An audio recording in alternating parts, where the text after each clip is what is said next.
नमस्ते, मैं गजेंद्र। आप सभी का स्वागत है आपके अपने YouTube चैनल पर। साथियों, हम आरपीएससी के प्रश्न पत्रों के बारे में, उनकी पुस्तक सूचियों के बारे में बात कर रहे हैं। हमने आरपीएससी के थर्ड पेपर जीके के प्रश्न पत्र के बारे में और उसकी पुस्तकों के बारे में बात की। आरपीएससी द्वारा आयोजित हिंदी विषय का सहायक आचार्य भर्ती परीक्षा का जो पेपर है उसके प्रथम प्रश्न पत्र के बारे में बात की। आज हम सहायक आचार्य हिंदी द्वितीय प्रश्न पत्र के बारे में बात करेंगे, उसकी पुस्तकों के बारे में बात करेंगे। साथ ही इसमें 150 प्रश्न होते हैं और 75 अंक का ये पेपर होता है। प्रथम प्रश्न पत्र की तरह ही यहाँ 5 इकाइयाँ होती है और लगभग 5 इकाइयों से 30 प्रश्न होते हैं। ऊपर नीचे भी हो सकते हैं, लेकिन ये सामान्य या लगभग मतलब प्रश्नों की बात कर रहा हूँ। इसके लिए कुछ पुस्तक सूची है, उन पुस्तकों का अध्ययन करना आवश्यक है, आपको पढ़ना चाहिए, क्योंकि 5-5, 7-7 प्रश्न भी आपके लिए बहुत मायने रखते हैं। साथियों, यह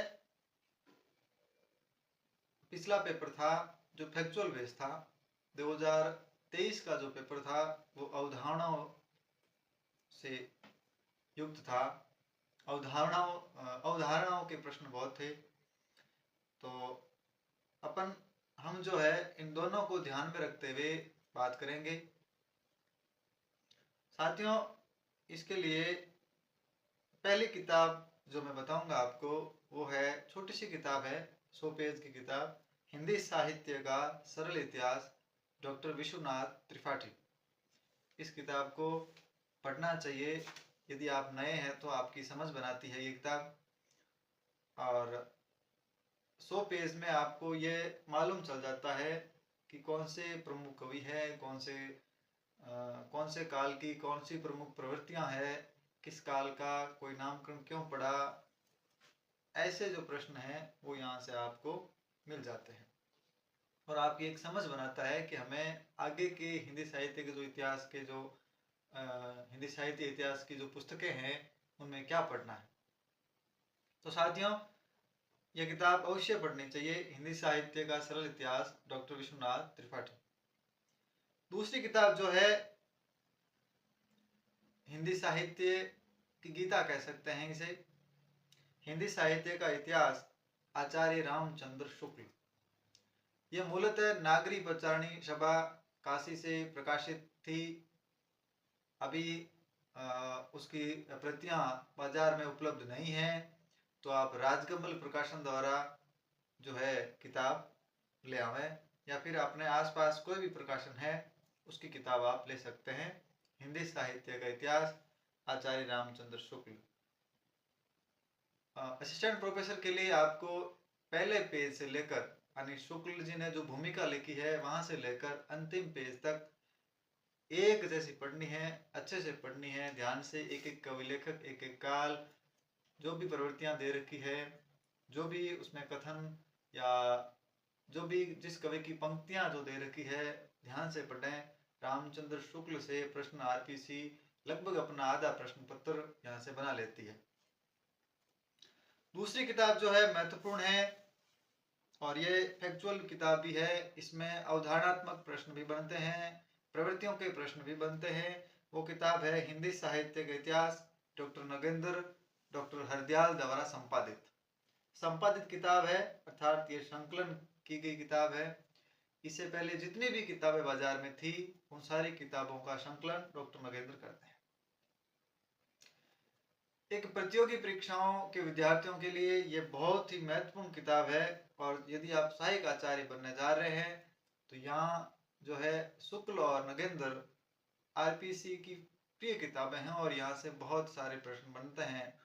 पिछला प्रश्न पत्र भी यहाँ से लगभग काफी प्रश्न जो हूबहू यहीं से छपे थे, क्योंकि प्रामाणिक किताबें हैं तो प्रश्न यहीं से बनने हैं, दूसरी जगह कहाँ से बनेंगे। तो आप यदि सहायक आचार्य बनना चाहते हैं तो इन किताबों का अध्ययन अवश्य करें।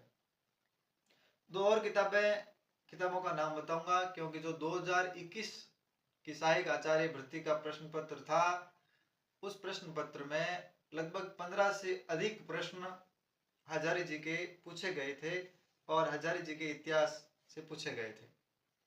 हिंदी साहित्य का उद्भव एवं विकास डॉक्टर हजारी प्रसाद द्विवेदी और दूसरी किताब हिंदी साहित्य का आदिकाल डॉक्टर हजारी प्रसाद द्विवेदी। हिंदी साहित्य का आदिकाल जो किताब है, इसके पहले ही 50 जो पेज है वहां से लगभग 8 से 10 प्रश्न पूछे गए आरपीसी की सहायक आचार्य भर्ती परीक्षा में, जो 2021 में हुई थी। तो साहित्य में 5 किताबें यदि आप पढ़ते हैं तो आप पढ़ते हैं, अच्छे से मनन करते हैं, याद करते हैं, समझते हैं, तो आपको सहायक आचार्य बनने से कोई नहीं रोक सकता। या ऐसे कहूं कि 75 में से 65 अंक आप प्राप्त कर सकते हैं। साथियों, जो है एक साथ में एक गाइड प्रयोग में जरूर करें, उपयोग में लें गाइड, जो है सरस्वती पांडे, गोविंद पांडे या दृष्टि की गाइड इसलिए क्योंकि जो नए लेखक, नए कवि, नए रचनाकार जो है, उन रचनाकारों को या फैक्चुअल जो प्रश्न है रिवीजन के लिए ये किताब बहुत ही महत्वपूर्ण है। या तो आप सरस्वती पांडे, गोविंद पांडे का इतिहास देखें या दृष्टि की जो किताब आती है नेट के लिए, उस किताब को देखें। दोनों में से कोई भी एक किताब आप लेवें। मेरी बात करें तो मैंने सरस्वती पांडे, गोविंद पांडे पढ़ी थी और इसी बेस पर मेरे 64 से 65 अंक 75 में से इस पेपर में है। अब साथियों बात आती है, ये सारा कुछ पढ़ने के बाद भी कई बार हमारे प्रश्न गलत हो जाते हैं।